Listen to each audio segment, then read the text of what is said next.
Hello guys, welcome to Clear UPSC PCS. Here I am Abhishek Shukla, and in this video I will discuss about class 6 history chapter 6 new questions and ideas. Before this I had discussed uh, earlier 5 chapters, so if you want to see them then you can go into link given in the description, and you can search it on YouTube also. So guys, ये session bilingual होगा। अगर आपको इसके पहले के chapter चाहिए तो मैं इसकी एक प्लेलिस्ट बना दूंगा। सेकंड थिंग इज़ दैट मैं ये सीरीज चला रहा हूँ, और तो इसमें पहले क्लास 6 के सारी वीडियो एक साथ ही मैं अपलोड करूँगा, एक एक वीडियो अपलोड नहीं करूँगा। और उसके बाद क्लास 7 के, फिर क्लास 8 के। तो ये आप इसको अगर आप चाहते हैं तो चैनल को सब्सक्राइब कर दीजिएगा। और जो लोग कंपटीशन की प्रिपरेशन कर रहे हैं उनके लिए भी मेरे पास है, मैंने इसके जो फैक्चुअल्स जो चीज़ें हैं, और जैसे कि अगर आप सिविल सर्विस की प्रिपरेशन भी कर रहे हैं तो उसके लिए भी आपके लिए हेल्पफुल रहेगा। और उसका अगर नोट्स चाहिए तो इस वीडियो का डिस्क्रिप्शन में आपको मेरे सोशल मीडिया की लिंक मिल जाएगी, वहाँ पे मैसेज करके आप मुझसे पर्सनली ले सकते हैं। मैंने सारे का PDF बना के रखा है और वो आपके लिए हेल्पफुल रहेगा। Okay, so let's start the story of Buddha. Siddhartha also known as Gautam, a founder of Buddhism. तो फाउंडर ऑफ बुद्धिज्म कौन थे? सिद्धार्थ। और इनका नाम था, इनका और भी नाम था, दूसरा नाम Gautam. was born about 2500 year ago. This was a time of rapid change in lives of people. तो ये लगभग 2500 साल पहले इनका जन्म हुआ था, और ये टाइम था कि लाइफ्स ऑफ पीपल में बहुत सारे चेंजेस हो रहे थे। चैप्टर 5 में हम लोग पढ़ेंगे। पीछे पिछला चैप्टर आप देख लीजिएगा। सब kings in the mahajanapadas were growing more powerful. तो कुछ किंग्स थे जो महाजनपदास के, वो पावरफुल ग्रो कर रहे थे, ठीक है ना, पावरफुल होते चले जा रहे थे। नई सिटी डेवलप हो रही थी, लाइफ चेंज हो रही थी। Many thinkers are trying to understand the changes in society. तो सोसाइटी में चेंज हो रहे थे, उसके उस पर बहुत सारे जो थिंकर्स थे वो ट्राई कर रहे थे उसको समझने का, ठीक है ना। और वो ये भी जानना चाहते थे कि ट्रू मीनिंग ऑफ लाइफ क्या है। बुद्धा जो थे एक गढ़ से बिलोंग करते थे। प्रीवियस चैप्टर्स में मैंने बताया गढ़ क्या होता है। इसाक्या गढ़ एंड वाज अ क्षत्रिय, वो क्षत्रिय थे। When he was a young man he left the comfort of his home in search of knowledge. उन्होंने नॉलेज के लिए अपना कंफर्ट जोन छोड़ दिया। He wandered for several years meeting and holding discussion with other thinkers. तो उन्होंने बहुत सालों तक अदर जो थिंकर्स हैं उसकी मीटिंग की, उनसे डिस्कशन किया, और फाइनली उन्होंने डिसाइड किया कि वो उन पाथ ऑफ रियलाइजेशन को फॉलो करेंगे। और उन्हें वो मेडिटेट करने के लिए चले गए बोध गया, बिहार, ठीक है ना। और उन्होंने पीपल ट्री के नीचे मेडिटेशन स्टार्ट किया। Where we attain enlightenment. तो इनको यहीं पे एनलाइटमेंट मिला था। After that he was known as Buddha. उसके बाद उनको बुद्धा कहा गया। बुद्धा मतलब क्या मतलब होता है? Wise one. He then went to Sarnath. फिर वो सारनाथ गए, वाराणसी के पास। Where he taught for the first time, जहाँ पे उन्होंने अपनी पहली चीटिंग टीचिंग दी, सॉरी। तो अपनी पहली टीचिंग उन्होंने कहाँ दी थी? सारनाथ, वाराणसी में दी थी। Spend the rest of his life travelling on foot, going from place to place, teaching people and passed away at Kushinagar. Kushinara, Kushinagar कहीं कहीं पे लिखा है, कहीं पे कुशीनारा लिखा है, तो आप समझ जाइएगा, ठीक है ना। तो कुशीनारा में उनकी वो पास्ट अवे हो गए, उनकी डेथ हो गई। Buddha taught that life is full of suffering of unhappiness. तो बुद्धा ने क्या टीचिंग दी? लाइफ जो है full of suffering of unhappiness है, मतलब जीवन जो है दुखों से भरा हुआ है। This is cause because we have carving and desires. ये ऐसा क्यों होता है? उन्होंने कहा क्योंकि हमारे पास डिजायर्स हैं और क्रेविंग्स हैं, विच ऑफन कैन नॉट फुलफिल, जो कि फुलफिल नहीं हो सकते। अब देखिए, जैसे मान लीजिए आपके पास बाइक है, तो आप सोचेंगे कार हो जाए, कार हो जाए तो और स्टैंडर्ड कार हो जाए, ठीक है ना। तो ऐसे जो डिजायर्स हैं बढ़ते जाते हैं, उसी वजह से लोग परेशान हैं। Sometimes even if we get that what we want, we are not satisfied and want even more, जो मैंने अभी आपको बताया। उधर डिस्क्राइब दिस एज थर्स्ट और तन्हा। तो बुद्धा ने इसको क्या कहा? थर्स्ट कहा या तन्हा कहा, कि जब हमारी डिजायर्स कंप्लीट हो जाती है तब हमको और भी चाहिए होता है, इसकी वजह से हम लोग दुखी हैं। He taught that this constant craving could be removed by following moderation in everything. He also taught people to be kind, उन्होंने काइंड होने के लिए कहा, and to respect the lifes of other, दूसरों के लाइफ्स को भी रिस्पेक्ट कीजिए, इंक्लूडिंग एनिमल, एनिमल को भी इंक्लूड किया. He believe that the result of our action called karma whether good और bad affect both is in this life and the next. तो वो कर्मा में बिलीव करते थे, वो ये कहते थे कि जो हमारा कर्मा होता है वो हमारी इस प्रेजेंट लाइफ में भी इम्पैक्ट डालेगा और जो नेक्स्ट लाइफ है उसमें भी इम्पैक्ट डालेगा. The Buddha taught in the language of ordinary people Prakrit, तो बुद्धा ने प्राकृत लैंग्वेज में क्या किया, अपनी जो स्पीच है वो दी, क्योंकि वो कॉमन सबसे ज़्यादा समझते हैं, so that everybody code understand his message, जिससे कि जितने भी लोग हैं वो उनके मैसेज को समझ सकें. ठीक है ना. अब इसमें दिया गया what was the language used to compose the Vedas, तो संस्कृत थी obviously. He also encourage people to think themselves rather than to simply accept that he said, तो उन्होंने ये भी कहा कि मैं जो कह रहा हूँ इसके बारे में आप लोग एक बार सोचिए. ठीक है ना. रेदर देन कि जो मैं कह रहा हूँ उसको आप सही मान लें. ठीक है ना. Now, उपनिषद. अब उपनिषद की बात करते हैं, तो इसमें इस चैप्टर में देखिए, इसमें न्यू क्वेश्चन एंड आइडिया, तो नए क्वेश्चन और आइडियाज कौन कौन से आए, तो ये आइडिया और क्वेश्चन के बारे में इसमें बात की जाएगी. ठीक है ना. अब six school of Indian philosophy, सबसे पहले मैं ये बता देता हूँ. Over centuries India's intellectual exploration of truth has come to be represented by six system of philosophy. India का जो इंटेलेक्चुअल सिस्टम है, इंटेलेक्चुअल एक्सप्लोरेशन ऑफ ट्रूथ है, वो सिक्स सिस्टम ऑफ फिलोसफी के थ्रू रिप्रेजेंट किया जाता है. These are known as Vaisheshika, Nyaya, Samkhya, yoga, पूर्वा मीमांसा एंड वेदांता आर उत्तर मीमांसा. These six systems of philosophy are said to have been founded by sages Kanada, Gautama, Kapil, Patanjali, Jaimini and Vyasa respectively. तो ठीक है ना. तो ये याद रखिएगा, कंपटीशन वाले याद रखेंगे. वैशेषिका को किसने लिखा है, सेज. ठीक है ना. न्याय गौतम, तो ये रिस्पेक्टिवली है, इसको आप पॉज करके एक बार पढ़ लीजिएगा. Okay. These philosophies still guide scholarly discourse in the country. German-born British ideologist Friedrich Marx Müller has observed that the six systems of philosophy were developed over many generations with contribution made by individual thinker. Individual thinker ने इसमें contribution दिया और बहुत सारी centuries लग गई तब ये जाके डेवलप हुआ. However, today we find an underlying harmony in their understanding of truth, although they seem distinct from each other.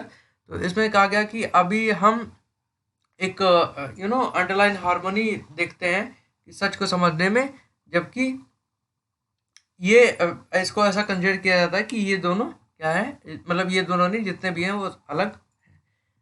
अब उपनिषद पे आते हैं. Around the time that the Buddha was preaching and perhaps in a little earlier, overthinker also tried to find answer to difficult question. जब Buddha try कर रहे थे कि अपनी प्रीचिंग दे रहे थे और जो अदर थिंकर्स थे वो भी इन डिफिकल्ट क्वेश्चन का आंसर ढूंढने में लगे थे. Some of them wanted to know about life after death, कुछ लोग ये जानना चाहते थे कि मरने के बाद क्या होता है. Other wanted to know why sacrifice should be performed, कुछ लोग जानना चाहते थे सैक्रिफाइस क्यों परफॉर्म किया जाता है. कुछ लोग कुछ लोग सोचते थे कि कुछ यूनिवर्स में ऐसा परमानेंट है जो कि मरने के बाद भी रहता है. ठीक है ना. दे डिस्क्राइब दिस एज आत्मा, उन्होंने आत्मा को कहा कि मरने के बाद कोई ऐसा यूनिवर्स में ऐसी चीज एग्जिस्ट करती है जो मरने के बाद रहती है. आत्मा की बात की गई. Are the individual soul and the Brahma are the universal soul. तो उन्होंने कहा एक इंडिविजुअल सोल होती है कि यूनिवर्सल सोल होती है. यूनिवर्सल सोल आती है इंडिविजुअल सोल में, जब आदमी मर जाता है इंडिविजुअल सोल फिर जाके यूनिवर्सल सोल में मिल जाती है. They believe that ultimately both the आत्मा एंड ब्रह्म वर वन. उन्होंने कहा कि आत्मा और ब्रह्म जो है वो एक ही है. Many of their ideas were recorded in the Upanishad. These were part of later Vedic text. तो ये later Vedic text की पार्ट थी. Upanishad literally mean approaching and sitting near. तो उपनिषद का मतलब क्या है, approaching and sitting near. याद रखिएगा, जो competition की प्रिपरेशन के जरूर याद रखें, पूछ लेता है. And the text contain conversations between teacher and student. तो teacher और student के बीच में conversation है, contain की ये इसमें है. Often ideas were presented through simple dialogue, तो simple dialogue के through ideas ये प्रेजेंट किए गए. मोस्ट उपनिषद थिंकर वर मैन, स्पेशली ब्राह्मण्स और राजास. तो उपनिषद थिंकर जो थे वो मोस्टली मैन नहीं थे जिसमें ब्राह्मण्स और राजा आते। Occasionally there is mention of women thinker भी हैं, जैसे कि such as Gargi, who was famous for her learning, learning के लिए फेमस थी। And participated in debate held in royal court की डिबेट में उन्होंने पार्टिसिपेट किया था। Poor people really took part in the discussion, तो पुअर पीपल रियली ही डिस्कशन में पार्ट लेते थे। One famous exception was Satyakama Jawala, who was named after his mother, the slave woman Jawali.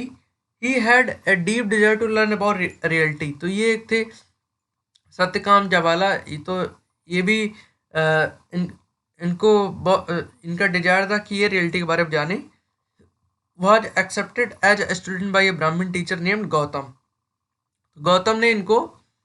Gautam एक ब्राह्मण टीचर थे, उन्होंने क्या किया, एक्सेप्ट किया इनको, and become one of the best known thinker of the time. तो ये उस टाइम के बेस्ट नोन थिंकर बने। Many of the ideas of the Upanishad were later developed by famous thinker Shankaracharya, about whom you will read in class 7। Okay, तो अभी इसके बारे में हम आगे पढ़ेंगे कि ये कैसे डेवलप हुआ, शंकराचार्य ने इसको ज़्यादा डेवलप किया, ठीक है ना, इन सारे आइडियाज़ को, ठीक है ना। अभी तो ये एक बेसिक ही है। ओके, बट इससे ये माना जाता है कि जो ब्राह्मण्स नहीं भी थे, अगर उनकी डिजायर रहती थी तो वो क्या कर सकते थे, वो ज्वाइन कर सकते थे, और उनको अगर चाहते थे ब्राह्मण्स तो वो एक्सेप्ट कर लेते थे एज अ स्टूडेंट। तो ये एक सोशल जो सोसाइटी है उसको दिखाता है। Okay, let's move further. Panini the grammarian. This was also the time when other scholars were at work. One of the most famous was Panini. Panini famous था, who prepared a grammar for Sanskrit. Panini ने क्या किया, एक grammar for Sanskrit के लिए grammar prepare किया। He has the vowels and consonant in the special order, तो उन्होंने vowel और consonant के special order में arrange कर दिया, and then used these to create formula like those found in algebra। तो उन्होंने इससे एक formula बनाया जैसे अलजेब्रा में होते हैं। He used this to write down the rules of the language in short formulae. तो शॉर्ट फॉर्मूले में क्या किया, एक रूल्स और शॉर्ट फॉर्मूले बना दिए जिसमें इस लैंग्वेज के सारे रूल्स के अराउंड 3000 ऑफ देम। तो 3000 लगभग शॉर्ट फार्मूले थे। आप सोचिए संस्कृत कितने डिफिकल्ट है कि 3000 फार्मूले थे, ठीक है ना, जबकि स्टार्ट करके लिखा गया था तब भी। ओके, अब बात आती है जैनिज्म की। The last and 24th Tirthankara of the Jainas Vardhaman Mahavira also spread his message around the time that 2500 year ago. तो जैन और बुद्ध जो थे दोनों कंटेम्परेरी थे। He was a Kshatriya prince of Lichchhavis. तो लिच्छवीस के एक क्षत्रिय प्रिंस थे। एक group that was part of Vajji Sangha, तो वज्जी संघ के पार्ट थे, ठीक है ना। तो जो बुद्धा थे वो गढ़ के पार्ट थे और ये संघ के पार्ट थे, याद रखिए। About which you read in chapter 5। At the age of 30 he left home and went to live in forest for 12 year. He led a hard and lonely life at the end of which he attended enlightenment. तो ये भी जंगल वंगल घूमे, उसके बाद इनको 12 साल के बाद एनलाइटमेंट मिली। He taught a simple doctrine. उन्होंने एक सिंपल डॉक्ट्रिन की, man and women who wish to know the truth must leave their home. तो इन्होंने कहा कि मैन और वुमेन जो भी चाहते हैं कि वो सच्चाई को जाने, उनको सबसे पहले घर छोड़ना होगा। They must follow very strictly the rules of अहिंसा। तो उनको अहिंसा का रूल फॉलो करना होगा, विच मीन्स नॉट हर्टिंग और किलिंग लिविंग बींग। तो उन्होंने कहा कि इसका मतलब है कि किसी भी लिविंग बींग को हम हर्ट नहीं करें। All being said Mahavira long to live to all thing life is dear. Ordinary people could understand the teaching of Mahavira and his follower. तो ऑर्डिनरी पीपल ने भी उनकी टीचिंग को पढ़ा और इन्होंने भी प्राकृत में बताया जो कि कॉमनर्स की लैंग्वेज थी, तो लोगों ने समझा। There were several form of Prakrit used in different part of the country and named after the region in which they were used. For example the Prakrit इसको Magadha was known as Magadhi. तो प्राकृतिक जो मगध में बोली जाती थी उसको मगधी कहा जाता था। तो प्राकृत के बहुत सारे फॉर्म थे। Followers of Mahavira who were known as Jains had to lead very simple lives begging for food. तो खाने के लिए वो बेगिंग करते थे, भिक्षा मांगते थे और बहुत सिंपल लाइफ जीते थे। They had to absolutely honest. उनको बहुत एब्सोल्युटली ईमानदार होना पड़ता था। And were especially asked not to steal. तो चोरी करने के लिए नहीं कहा जाता, मतलब अलाउ नहीं था। And also they had to observe. Allow तो अभी भी नहीं है, बट मतलब कि उसमें एक रूल ऐड था जैन में, और जो भी लोग उसको जैन धर्म को ज्वाइन करते थे उनको क्या करना पड़ता था कि उनको अपने कपड़े तक त्यागने पड़ते थे, वो लोग कपड़े नहीं पहनते थे। Okay, just 1 minute, I have to check whether it is recording or not. Okay, so it's recording. Thank you. It was very difficult for most men and women to follow these strict rule. ये बहुत difficult थे। Nevertheless, thousands left their home to learn and teach the new way of life. Many more remained behind and support those who become monks and nuns, providing them with food. बहुत सारे लोगों ने अपना घर छोड़ दिया teaching के लिए और लर्निंग के लिए, ठीक है ना। Jainism was supported mainly by traders, तो जैनिज्म को ट्रेडर्स का सपोर्ट मिला। Farmers who had to kill insect to protect their crops found it more difficulty to follow the rules. जो फार्मर्स थे वो जैसे किसी कीड़े को मारने के लिए, कीड़ा लग गया खेत में, उसको मारने के लिए वो लोग यूज करते थे किसी भी चीज का, ठीक है ना। तो उनको रूल फॉलो करना मुश्किल हो गया। देखिए जैन में क्या कहा कि हर एक चीज, जितनी भी चीज है ना उसमें लाइफ होती है। जैसे मान लीजिए अभी प्रेजेंट टाइम दही है, ठीक है ना, तो दही में होता, तो जैन के हिसाब से उस टाइम का अगर स्ट्रिक्ट रूल फॉलो करें तो हमको दही नहीं खाना चाहिए, ठीक है ना। जैसे जा रहे हैं तो चींटी नहीं मारनी चाहिए, पेड़ नहीं काटने, ये सही चीजें होती थी, ठीक है ना। Jainism spread to different of North India and Gujarat. North India और गुजरात में ज़्यादा ये फैला। तमिलनाडु एंड कर्नाटक में फैला। The teaching of Mahavira and his follower were transmitted orally by several centuries. बहुत सारी सेंचुरी तक इनकी जो टीचिंग थी वो ओरली ट्रांसफर होती रही, मतलब एक ने दूसरे को बताया, दूसरे ने तीसरे को। There were written down in form of which they are present available in place called Vallabhi in Gujarat. Vallabhi Gujarat में वहाँ पे रखा गया है जो रिटन डाउन हुई थी अबाउट 1500 ईयर एगो, ठीक है ना, 1500 ईयर एगो में। तो ये द संघा, संघ की बात करते हैं। Both the Mahavira and Buddha felt that only those who left their home could gain true knowledge. Mahavir Jain और बुद्ध दोनों ने ये माना कि घर छोड़ना जरूरी है अगर आपको ट्रूथ चाहिए। They arrange for them to stay together in a Sangha an association of those who left their home. तो उन्होंने एक संघ, उन्होंने एक सिस्टम बना कि उन्होंने अरेंज किया खुद को एक संघ में। संघ का मतलब होता है N association of those who left their home, तो जो भी जिन लोग ने अपना घर छोड़ के जो लोग चले आए थे उनका एक संघ बना दिया। The rules made for Buddhist Sangha were written down in book called the Vinaya Pitaka, ठीक है ना। तो जो बुद्धिस्ट संघ था उसका कौन सा रूल होगा, ठीक है ना, वो उसको किस में लिखा गया, किस बुक में, विनय पिटाका में। From this we know that there were separate branches for man and women. All man could join the Sangha. सारे जितने भी मैन थे वो संघ को ज्वाइन कर सकते थे। और मैन और वुमेन के लिए अलग अलग ब्रांच थी। Children had to take the permission of their parent and slaves that of their masters. Slaves जो थे उनको अपने मास्टर से, और जो बच्चे थे उनको अपने पेरेंट्स से परमिशन लेनी पड़ती थी अगर ज्वाइन करना चाहते थे। तो those who work for the king had to take this permission and later have to credit. तो वही था कि जैसे मैंने किसी लोन ले लिया तो मुझे उससे परमिशन लेनी पड़ती है, ऐसे था। परमिशन मतलब लेनी जरूरी थी, जो आपकी अपर अथॉरिटी थी उससे। Men or women had joined the Sangha, led simple lives. They meditated for most of time, तो most of time meditation होता था, and went to cities and villages to beg for food। तो cities और villages में जाते थे खाने मांगने के लिए, ठीक है ना, खाने भिक्षा मांगने के लिए।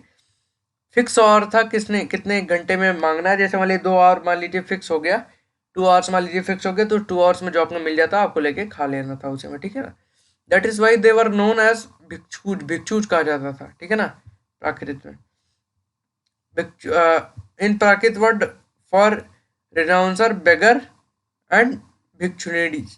Bhikshudi. So bhikshus or bhikshudis, they taught others and helped one another.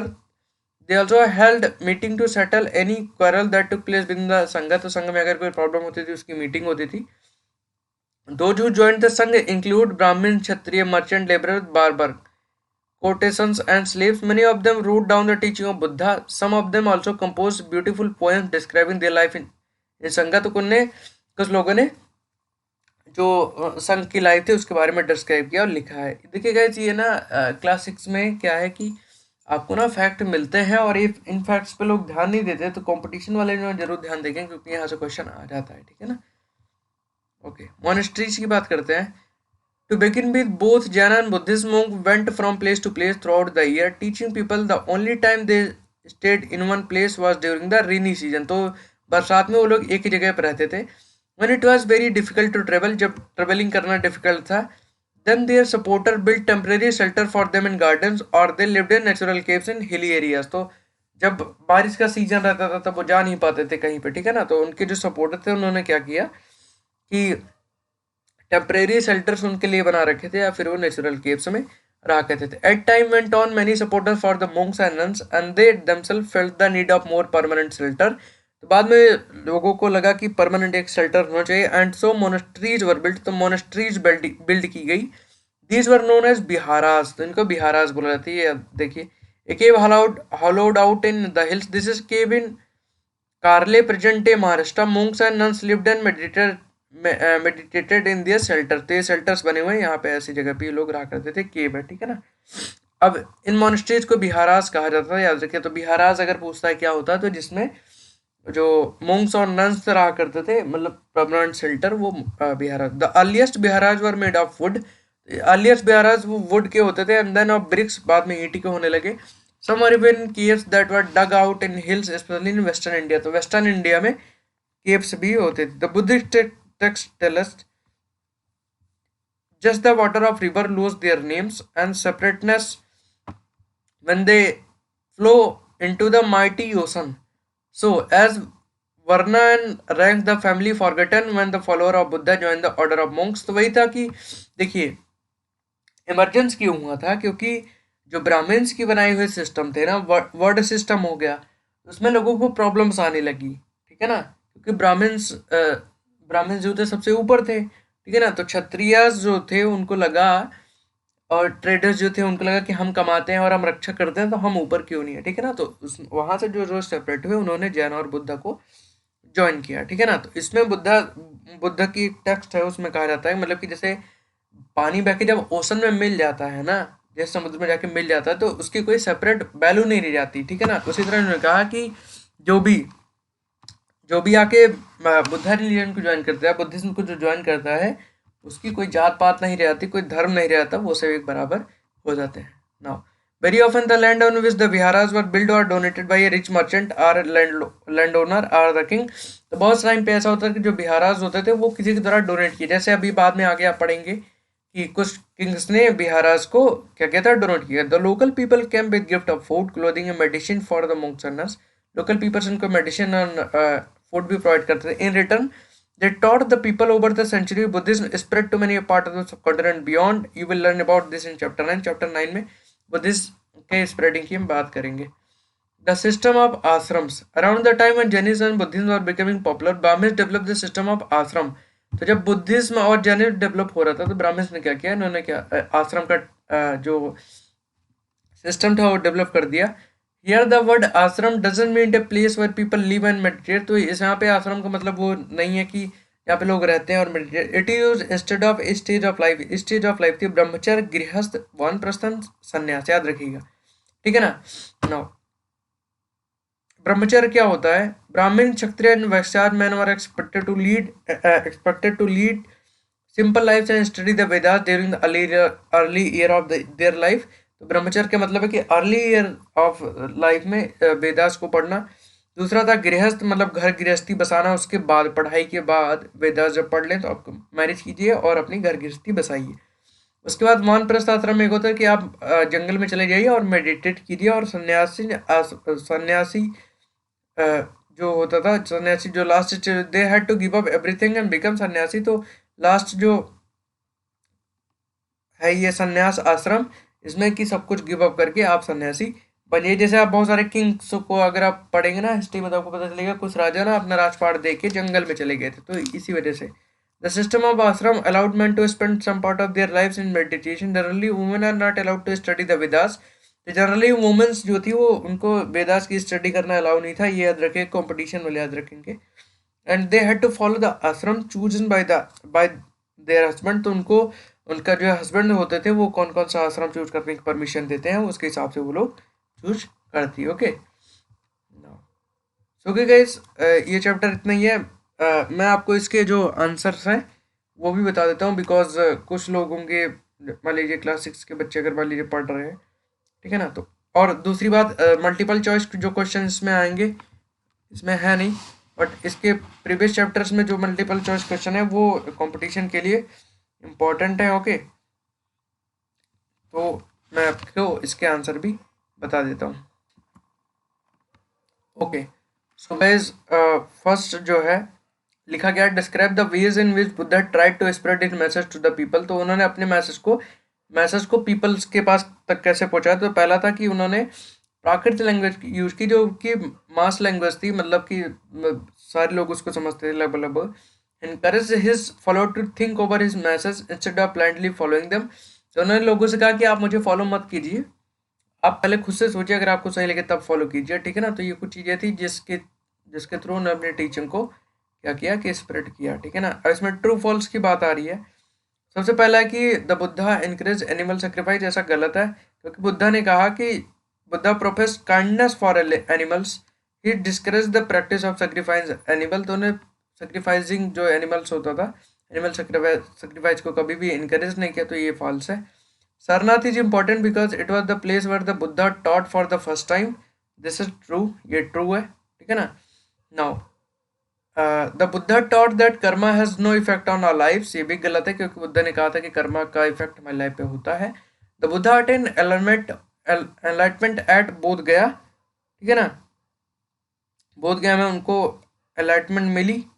अब इसको, ये क्वेश्चन मैं आपको देता हूँ, इसको आप बताएंगे कि उनको वहाँ पे एनलाइटमेंट मिली थी या नहीं मिली थी, सारे मैं नहीं बताऊंगा। Okay, now Upanishad thinkers believe that the आत्मा and Brahma were ultimately one. ये भी सही है, ट्रू है। What about the question that Upanishad thinker wanted to answer. तो भाई ये कि लाइफ आफ्टर डेथ क्या होता है, ठीक है ना।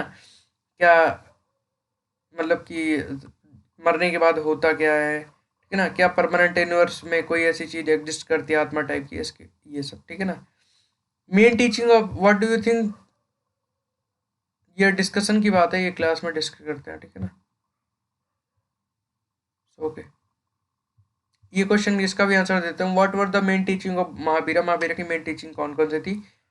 तो पहला कि जो भी लोग विश करते हैं कि उनको सच सच जानना चाहते हैं, वो अपना घर छोड़ दें। दूसरा अहिंसा, नॉन वायलेंस। और दूसरा किसी को मारना नहीं, ठीक है ना, कि सभी लोगों को अपनी जान प्यारी होती है, ठीक है ना। नाउ इंपॉर्टेंट डेट क्या है। उपनिषद थिंकर एंड जैना teacher Mahavira and Buddha about 2500 degree. तो ये तीनों कंटेम्परेरी थे। देखिए अभी यूपीएससी आईएएस के प्रीलिम्स में ऐसा क्वेश्चन पूछ लेता कि इसमें कौन कौन से कंटेम्परेरी थे, ठीक है ना। तो उपनिषद थिंकर कंटेम्परेरी थे, जैना टीचर और महावीरा एंड बुद्धा, ठीक है ना। राइटिंग डाउन ऑफ द जैना टेक्स्ट राइट डाउन कब हुई थी, 1500 ईयर एगो, याद रखिएगा, ये भी इंपॉर्टेंट डेट है। So okay guys, that's all for this chapter. Next chapter इसके बाद का डिस्क्रिप्शन में आपको मिल जाएगा, पढ़ लीजिएगा। ओके, अगर आपको पसंद आ रहा है तो आप सब्सक्राइब कर लीजिए, ठीक है ना। और सोशल मीडिया में साइट है, अगर आपको कोई भी क्वेरी है आप मुझसे पूछ सकते हैं। So guys, thank you, have a good day and as always हारा वही जो लड़ा नहीं।